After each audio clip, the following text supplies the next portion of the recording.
churches all over the country are reacting to this woman's social experiment. I am calling your church to test to see if they are willing to help feed a hungry baby. So far, I've already called 2 churches. Neither one of them were willing to help feed a baby. And honestly, I'm not even a church. And if somebody called me needing to feed a baby, I wouldn't just hang up the phone. I would find them a resource and get them formula for their baby. Meet Natalia. She's been calling different churches with different backgrounds to see which ones would be willing to donate baby formula to a mother and starving infant in need. And some of the churches who are receiving criticism for turning her away are not too happy with her. I'd like to have my own social experiment, if I could, for just a second.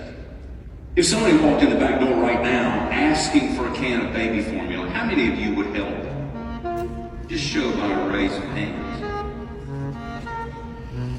There's your social experiment. That's who GBC is. We had a little situation. Y'all know if it was up to me, I would have been unplugged social media a long time ago.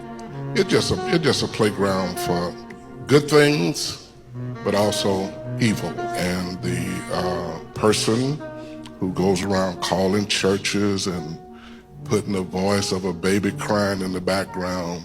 And I say, really the person is low.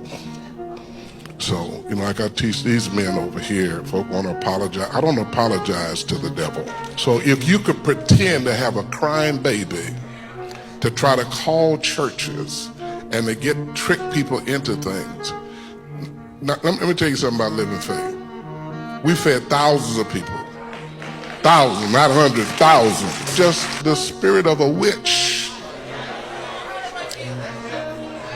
It's a witch. Now, Natalia is not only calling Christian churches, she's also called mosques and Buddhist temples. And people couldn't help but to notice that the mosques and the Buddhist temples were more than willing to help. She even called an abortion clinic that was more than willing to help. But oftentimes when she calls a Christian church, she either gets turned away completely or she gets pushed back because she's not a member of the church.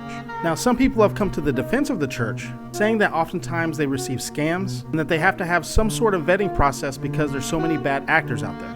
This social experiment has picked up a lot of popularity, and a lot of other creators have started their own social experiments to see which churches would be willing to donate. Some people are even using this as a vetting process to see which church they should be attending.